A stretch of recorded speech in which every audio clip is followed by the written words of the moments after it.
पाक ने सारी इबादतें मेरे नबी को ज़मीन पर अता की हैं। हज, उम्रा, ज़कात, उशर, जिहाद। नमाज ऐसी इबादत है, अल्लाह ने आसमानों पर बुलाया अपने नबी सल्लल्लाहु अलैहि वसल्लम को, नमाज तोहफे में अता की। और नमाज मुश्किल नहीं है, वुज़ू मुश्किल है। कोट उतारना, जूते उतारना, सॉक्स उतारना, ठंडे पानी से वुज़ू करना, बिस्तर छोड़ना, दफ्तर से जाना। मुलाजिम जो होते हैं वो डरते हुए कि ठंडे पानी से वुज़ू बनाकर रखे ना आप, तो आपकी नमाज नहीं छूटेगी। जब भी कज़ाए हाजत करनी है, फारग हो, तो हाथ धोने की बजाय मुकम्मल वुज़ू कर लें, आपकी नमाजें नहीं छूटेंगी। बावुज़ू शख्स बेनमाजी बहुत कम होता है। नबी पाक सल्लल्लाहु अलैहि वसल्लम जो नमाज सिखाई है ना, मैं वो मुख्तसर सा तरीका और सही हदीस की रोशनी में आपके सामने रख देता हूँ। बड़े लोग सवाल करते हैं कि नमाज मुकम्मल कैसे पढ़ें, मर्द है या औरत? नमाज एक है। नबी पाक सल्लल्लाहु अलैहि वसल्लम मस्जिद नबी के मिंबर पे खड़े होकर मर्द और औरतों और बच्चों को मुखातिब करके फरमाया था, सल्लू कमा रअयतुमूनी उसल्ली, नमाज उस तरीके से पढ़ो जिस तरह मुझे अभी पढ़ते देख रहे हो। किसी को अलग नहीं सिखाई। नमाज क्या है? आपने वुजू कर लिया, वुजू करने के बाद आपने मस्जिद है, मुसल्ला है, आकर ठहरना है। कोई जुबान की नीयत नहीं है, ये अल्फाज दोहराना, ईशा है, फजर है। लोग कहते हैं फिर कैसे पता लगेगा ये सुनते हैं या फर्ज है?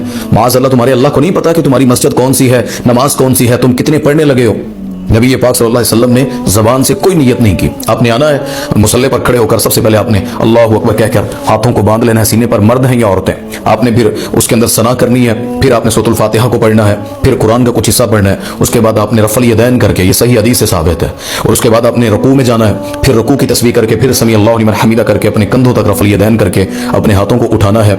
उसके बाद आपने रब्बना वलकल हम्द हम्दन कसीरन तय्यबन मुबारकन फी, ये दुआ पढ़नी है। बड़े लोग रुकू के बाद की दुआएं नहीं पढ़ते हैं। उसके बाद आपने सजदे में चले जाना है। सजदे में जाकर आपने सही मानों में सजदा करना है, जिस तरह अपने बाजू उठाने या नीचे नहीं बिछाने, वो मर्द हैं या औरतें। और उसके बाद आपने बिल्कुल अपनी 7 हड्डियों पर, ये माथा है, दोनों हाथ हैं, दोनों घुटने हैं, दोनों पाँव हैं, इनके ऊपर आपने सजदा करना है और सजदे की दुआ पढ़नी है, सुभान रब्बियल आला, सुभान रब्बियल आला, जितनी दफ़ा आप पढ़ सकते हैं। फिर उसके बाद आपने अल्लाह अकबर कहकर जब सजदे से उठना है तो 2 सजदों के दरमियान की दुआ पढ़नी है, वो भी नहीं पढ़ते लोग। अल्लाह अकबर कह के फिर अल्लाह अकबर फटाफट सजदे में चले जाते हैं। रब्बी फिरली रब्बी फिरली रब्बी फिरली, ये दुआ है 2 सजदों के दरमियान की, दूसरी भी है, ये सही हदीस से साबित है। फिर आपने दूसरा सजदा करना अल्लाह अकबर कह के, सजदे की दुआ पढ़ के फिर आपने उठना है। इसी तरीके से आपने दूसरी रकात के लिए खड़े होकर पूरी रकात जिस तरह मैंने बताई है ये दोहरानी है। फिर जब 2 खत्म हो जाए तो तशाहुद में बैठना है। तशाहुद में आपने दुरूद शरीफ तक आपने दुआएं पढ़नी है तशाहुद, पहले तशाहुद के अंदर। उसके बाद आपने दोबारा तीसरी रकात के लिए खड़े होना है, तो तीसरी रकात के शुरू में अल्लाहु अकबर कह के आपने दोबारा रफ़ल यदैन करके सीने पर हाथ बांधकर अपनी तीसरी रकात शुरू कर देनी है। तीसरी रकात के अंदर आप सिर्फ फातिहा पढ़ेंगे, दूसरी सूरतें साथ नहीं मिलाएंगे। ज़ोहर असर है तो पहली 2 रकातों में कुरान का हिस्सा मिलाना है, बाद में भी नहीं मिलाना। और इशा की या मगरब की जो रकात होती है, तीसरी या चौथी जो रकात है, उसके अंदर भी सिर्फ फातिहा पढ़ लें और उसके बाद आप रुकू में जाएं। तो ये आपने 4 रकात पढ़नी। आखिरी तशाहुद आपने करना है, उसमें आपने मुकम्मल दुआएं पढ़नी है, तहियात भी पढ़नी है, दुरूशी भी पढ़ना है। आपने रब्बी जाली मुकीमत सलाती वाली पढ़नी है, अल्लाहुम्मा इन्नी अऊज़ु बिका मिन अज़ाबिल कब्र, ये जो 4 चीज़ों से पनाह है, ये दुआ पढ़नी है। अगर आपने अरबी में कोई और दुआ मांगनी है अपने लिए, वो मांग लें। उसके बाद आपने सलाम फेर देना। सलाम में बिल्कुल लोग इस तरह कर देते हैं या ज़्यादा इस तरह। नबी पाक सल्लल्लाहु अलैहि वसल्लम जब सलाम फेरते, सहाबा कहते हैं हमें रुखसार नबी पाक सल्लल्लाहु अलैहि वसल्लम के नजर आते थे, यानी इस हद तक आपने फेरना कि रुखसार आपके नजर है, बिल्कुल नीचे नहीं झुका लेना।